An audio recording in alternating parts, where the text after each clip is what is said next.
General purpose tools और special tools के बारे में पढ़ा। अब आते हैं मेजरिंग टूल्स। मेजरिंग टूल्स वह टूल्स होते हैं कि हम जब भी इंजन को पूरा खोलते हैं या कसते हैं तो उसमें कई पार्ट्सों को हमें मेजर करना पड़ता है। जैसे लाइनर है तो लाइनर का बोर हमें देखना पड़ता है, कितना बोर हम है उसका, उसके लिए स्पेशल टूल्स आते हैं, ठीक है। और किसी जॉब की या लाइनर किसी जॉब की या किसी शाफ्ट की गोलाई लंबाई हमें लेना होता है तो उसके लिए हमें टूल्स की आवश्यकता पड़ती है। तो वो सब मेजरिंग टूल्स के अंतर्गत आते हैं। मेजरिंग टूल्स में अगर हम लोग देखें तो सबसे पहले बात करते हैं टॉर्क रेंज। ये कहलाता है टॉर्क रेंज। किसी भी नट बोल्ट को कितना टॉर्क देना है उसके लिए इस टॉर्क रेंज का प्रयोग किया जाता है। टॉर्क रेंज में दो मुख्य भाग होते हैं। ये वाला हिस्सा कहलाता है रैचिट, ये वाला हिस्सा कहलाता है रैचिट। ये सॉकेट सेट की सहायता से किसी भी नट बोल्ट पे लगाया जाता है। दूसरा होता है स्केल।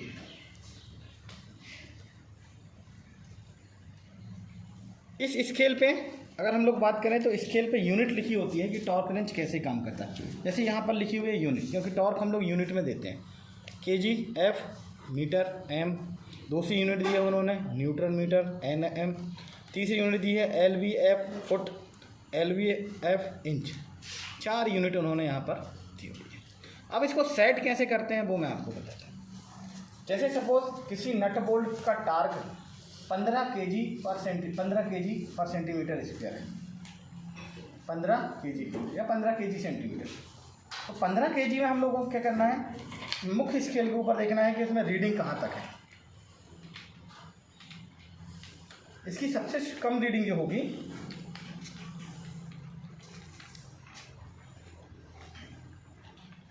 kgf में अगर हम लोग देखें तो ये 5 से स्टार्ट हुआ है।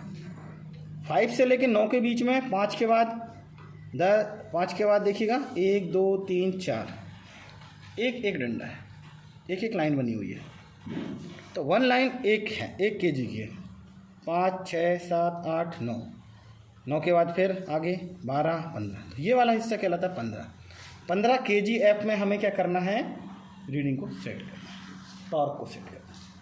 उसके लिए देखिए पीछे एक लीवर दिया हुआ है। इस लीवर को ऑपरेट करना है पीछे से ऐसे घुमाकर। अगर ये रोटरी स्केल को ऑपरेट करोगे ये काम नहीं करेगा, आपको पीछे से स्टार्ट करना है। कहाँ तक करना है, जहाँ पर जो 15 हम लोगों ने इसको सेट किया।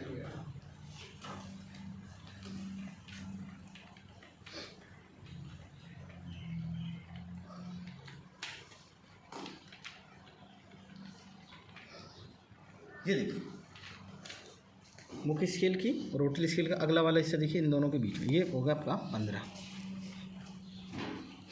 इसका मतलब क्या हुआ, इसके अंदर स्प्रिंग डली हुई है, उस स्प्रिंग को हमने कंप्रेस कर दिया। अब सॉकेट की सहायता से हम इसे ऑपरेट कर सकते हैं। जब ये पूरा 15 kg का अगर लोड इस पर लगेगा तो इसमें कट की आवाज़ आएगी, एक नॉर्मल आवाज़ आएगी कट। उस समय आपको इसको छोड़ देना है। इसको जब भी खींचना है अपनी तरफ खींचना है, इसके लिए एरो का निशान लगा हुआ है इस डायरेक्शन। ये कहलाता है टॉर्क रेंज, ठीक है।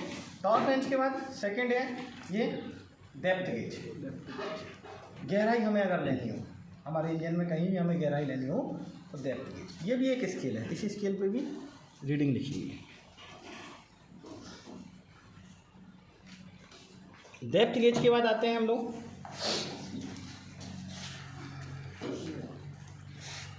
Outside micrometer. हमारे पास और भी है आउटसाइड माइक्रोमीटर। यहाँ देखें आप, ये मैनुअल है। माइक्रोमीटर जो होते हैं वो किसी भी जॉब के थिकनेस को लेते हैं, मोटाई को। किसी भी पार्ट होगा उसकी थिकनेस को हम लोग क्या कर सकते हैं इससे, माइक्रोमीटर जो हमारे पास माइक्रोमीटर है अभी 0 से लेके 25 mm तक का है, सबसे छोटा वाला 0 से लेके 25 mm तक। एक माइक्रोमीटर और है हमारे पास, वो है 25 से 50। अगला हमारे पास जो है 50 से 75 mm। किसी भी जॉब की अगर हमको मोटाई लेनी हो तो उससे हम इससे, ये देखिए। अब इसी में एक आ रहा है डिजिटल, ये डिजिटल है। आजकल सभी लोग डिजिटल यूज़ करते हैं। इसमें रीसेट का बटन होता है, होल्ड का होता है, 0 का होता है, ठीक है। इसको ऑपरेट हम लोग कर सकते हैं पीछे से। ये डिजिटल है। ये इंजन में हमें आवश्यकता पड़ती है इनकी बहुत सारी, हमें जो करनी है। अगला है वर्नियर कैलिपर। वर्नियर कैलिपर्स के बारे में आप लोग जानते हैं, ठीक है। किसी भी जॉब की, क्या बोलोगे, कोई जॉब है, ठीक है, उस जॉब को कैसे मेजर कर सकते हो? थिकनेस को कर सकते हो, मोटाई, गोलाई, इंटरनल डाया, ठीक है, और डेप्थ, हाइट या आपकी डेप्थ, ठीक है। इसमें ये इंचेस में भी आते हैं और mm में भी आते हैं। Vernier callipers. इसी का एक दूसरा भाग ये मैकेनिकल वाला है, और ये हमारे पास है डिजिटल। डिजिटल में कुछ नहीं होता, बस यहाँ पर एक डैशबोर्ड होता है इलेक्ट्रिकल वाला, जो यहाँ पर देखिए, हम इसको स्टार्ट करते हैं। ये हमने स्टार्ट करा इसको, और इससे हम जैसे इसे स्लाइड करेंगे ये रीडिंग को शो करना शुरू कर देंगे।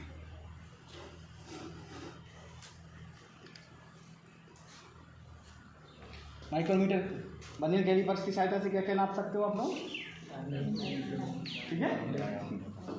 इसको हम बंद करते हैं। अगला आता है बोर डायल। ये बोर डायल है, ठीक है। इस बोर डायल के साथ ये लगता है डिजिटल डायल गेज। सिलेंडर का व्यास अगर हमें, बोर अगर हमें नापना है तो उसके लिए, या एंड प्ले हमें नापनी हो, उसके लिए हम लोग बोर डायल गेज का, ये डिजिटल डायल गेज, इसको ये ऊपर वाले हिस्से में इसको यहाँ पर लगाया जाता है। निचले वाले हिस्से में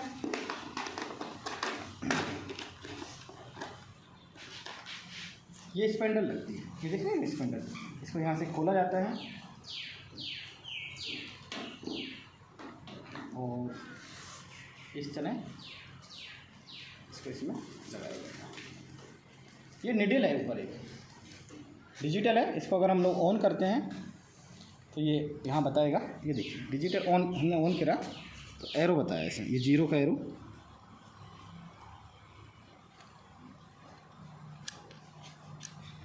जैसे ही नीचे से निडल डलेगी तो इसकी रीडिंग बढ़ना शुरू हो जाएगी। ये देखिए बढ़ रही है अभी, मैं इसको दबा रहा हूँ, ठीक है। तो जो निडल है बोर के अंदर जाएगा तो उसका ये क्या करेगा, डायमीटर क्यों लेगा, क्योंकि उसमें टेपरनेस और ओवलिटी होती है, घिसावट होती है। उसके लिए हमें टेपरनेस ओवलिटी को मेजर करने के लिए, घिसावट को चेक करने के लिए वो डायल गेज का प्रयोग किया जाता है। वो डायल गेज के साथ एक चीज़ और आती है, यह कहलाता है magnetic dial, magnetic stand. Magnetic stand, यह स्टैंड है अकेला, इसमें मैग्नेट लगी हुई है। यहाँ देखें तो इसमें ऑन ऑफ का लीवर लगा हुआ।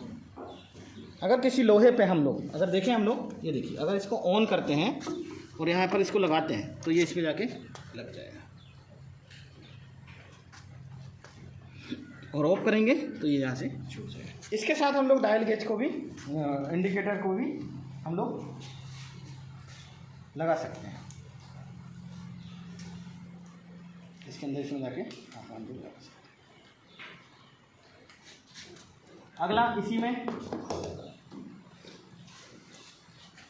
सिलेंडर हेड में वाल्व गाइड होती है, जिसमें वाल्व पॉकेट होते हैं। तो वाल्व गाइड में भी घिसावट होती है। उन घिसावट को चेक करने के लिए इस तरह के टूल्स का प्रयोग किया जाता है। ये वाल्व गाइड कहलाता है, ठीक है।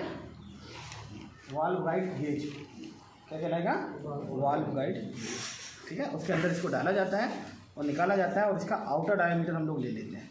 तो जो गाइड होगी उसका जो आउटर डाया आएगा, इसको हम लोग ले सकते हैं।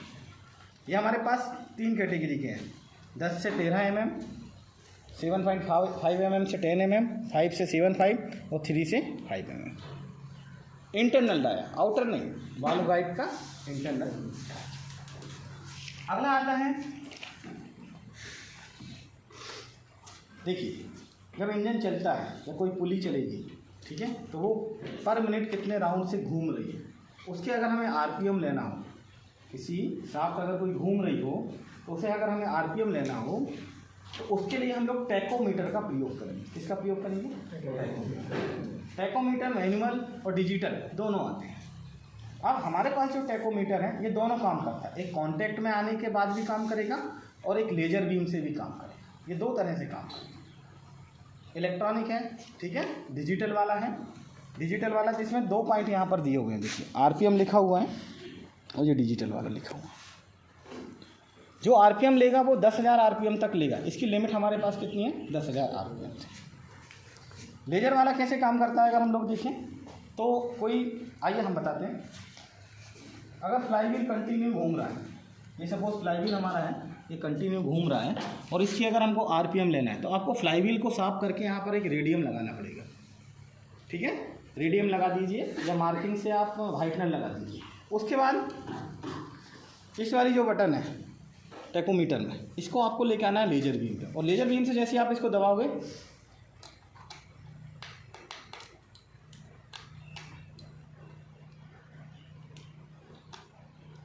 ये देखिए दिख रही है लेजर बीम, ऐसे लेजर बीम इसमें डालनी है। तो जितने ये राउंड फ्लाई व्हील रहेगा उतने यहाँ पर इस डिजिटल बोर्ड में पैनल पे हमें वो रीडिंग समझ आएगी। आप इसका देख सकते हो, जैसे मैं इसको फिक्सेशन करूँगा तो यहाँ से बढ़ना शुरू होता है, बढ़ा। दूसरा, इसको किसी के कांटेक्ट में भी लाके, कोई सांप अगर घूम रही है तो इसको कांटेक्ट में भी लाके हम लोग क्या कर सकते हैं, उसके आरपीएम को मेजर कर सकते हैं। अगले वाले पॉइंट इस तरह लगाते हैं। ये वाला जो हिस्सा है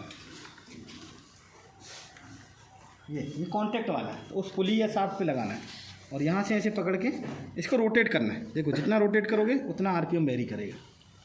ये कांटेक्ट वाला हो गया। टैकोमीटर के बाद अगला आता है स्लिप गेज। ये बॉक्स जो दिख रहा है ये स्लिप गेज के नाम से जाना जाता है और इसका दूसरा जो नाम होता है वो गेज ब्लॉक सेट।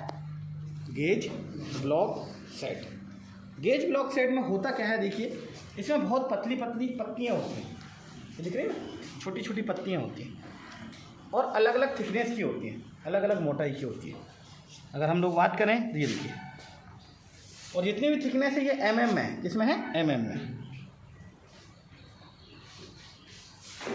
2 पार्ट्सों के बीच में अगर गैप को हमको मेजर करना है, जहाँ पर फिलर गेज से हम लोग नहीं लगा पा रहे हैं, उनकी ज़्यादा मोटाई है या फिर उनके बीच में ज़्यादा क्लियरेंस है, वहाँ पर हम लोग इस स्लिप गेज का प्रयोग करेंगे। ये चॉकलेट जैसी बर्फ़ी जैसी पत्ती उनके बीच में डालना है जो 2 पार्ट्सों के बीच में जाके फिक्स हो जाए।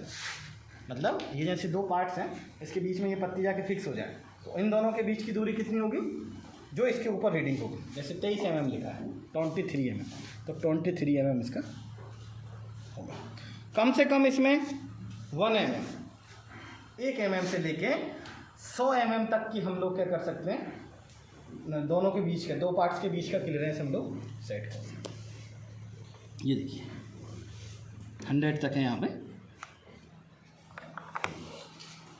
इसके अलावा और भी मेजरिंग टूल्स आते हैं, प्लास्टिक गेज के नाम से भी आते हैं। अब ये मेजरिंग के बाद कुछ टूल्स ऐसे भी होते हैं, इंजन में कुछ चीज़ें हमें टेस्ट करनी होती है, जैसे इंजेक्टर का प्रेशर हमें टेस्ट करना है, तो प्रेशर को टेस्ट करने के लिए इंजेक्टर प्रेशर टेस्टर का हम लोग प्रयोग करते हैं।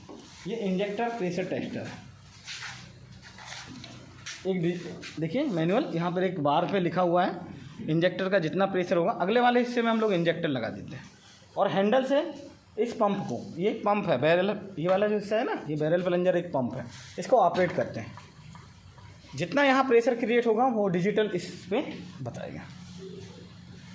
इसके अलावा और भी, जैसे पंप का कैलिब्रेशन करना है, पंप को सुधारना है, कौन से पंप? FIP पंप, तो उनके लिए कैलिब्रेशन मशीन आती है जो अथॉरिटी डीलर के पास होती है, हम जाके उनको सुधार सकते हैं। तो ये आपका हो गया आज पूरा टूल्स के बारे में बेसिक जानकारी, ठीक है।